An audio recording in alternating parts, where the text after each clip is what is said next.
কংগ্ৰেছ শাসনলৈ আহিলে ধনীৰ হাতত সম্পত্তি নাথাকিব নেকি? ধনীৰ সম্পদ দুখীয়াৰ মাজত বিতৰণ কৰিব নেকি কংগ্ৰেছে? ধনী লোকৰ বিৰুদ্ধে ব্যৱস্থা ল'ব নেকি কংগ্ৰেছে? এইজন ৰাহুল গান্ধীৰ উপদেষ্টা same পিট্ৰোডা।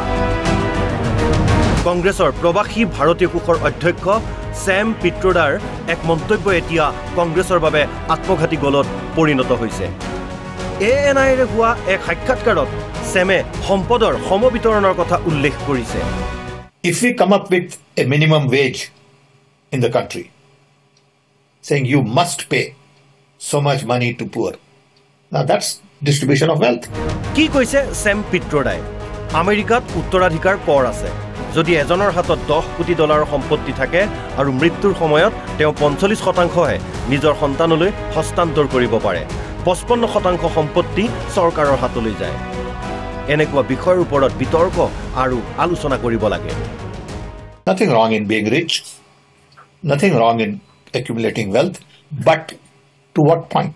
Let me tell you, in America, there is an inheritance tax.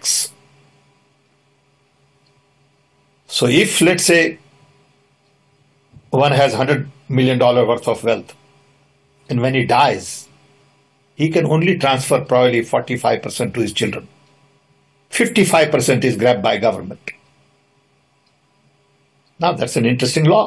Same পিট্ৰোডাৰ এই মন্তব্যৰ পাছতে বিজেপিয়ে কংগ্ৰেছৰ বিৰুদ্ধে আক্ৰমণাত্মক হৈ উঠিছে। কংগ্ৰেছে দেশবাসীৰ সম্পত্তি কাঢ়ি নিব, এই সম্পত্তি মুছলমানৰ মাজত বিতৰণ কৰিব কংগ্ৰেছে। वो देश के जनता की निजी संपत्ति का सर्वे कर निजी संपत्ति को सरकारी खजाने में डालकर जो उन्होंने यूपीए के शासन में तय की थी प्रायोरिटी कि देश के संसाधन पर सबसे पहला अधिकार माइनॉरिटी और उसमें भी मुस्लिम लोगों का है, उस प्रकार से इसका बंटवारा करना चाहती है। কংগ্ৰেছৰ জাতিগত পিয়লৰ আঁৰত এই উদ্দেশ্যই থকা বুলি অভিযোগ উঠাৰ মাজতে ৰাহুল গান্ধীও আজি এনে এক উদ্দেশ্য প্ৰকাশ কৰিলে। सिर्फ कास्ट सर्वे, वो जाति का सर्वे है, मगर उसमें हम इकोनॉमिक और इंस्टीट्यूशनल सर्वे भी जोड़ेंगे। ইফালে ইস্তাহাৰ প্ৰস্তুতৰ অন্যতম পৰামৰ্শদাতা ছেম পিট্ৰোডাৰ মন্তব্যৰ পাছতে কংগ্ৰেছত হাহাকাৰ লাগিছে। স্পষ্টীকৰণ দি তৎ পোৱা নাই কংগ্ৰেছ নেতৃত্বই। सर पेट्रोडा ने साफ कर दिया कि न मैंने ये भारत के संदर्भ में बोला है, न इसका कुछ लेना देना भारतीय राष्ट्रीय कांग्रेस से है, और उनके बयान को सही संदर्भ में नहीं प्रस्तुत किया गया है, बल्कि तोड़ मरोड़ कर प्रस्तुत किया गया है, ये सैम पेट्रोडा ने कहा। কংগ্ৰেছৰ ইস্তাহাৰত ৰাষ্ট্ৰব্যাপী আৰ্থসামাজিক আৰু জাতিগত লোকপিয়লৰ প্ৰতিশ্ৰুতি দিছে।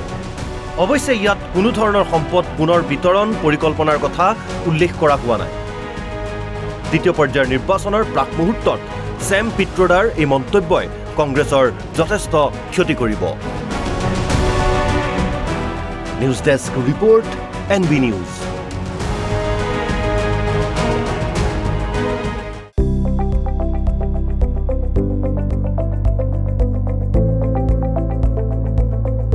NB নিউজ, সহজ সৰল ভাষাত নৱভাৰতৰ কথা।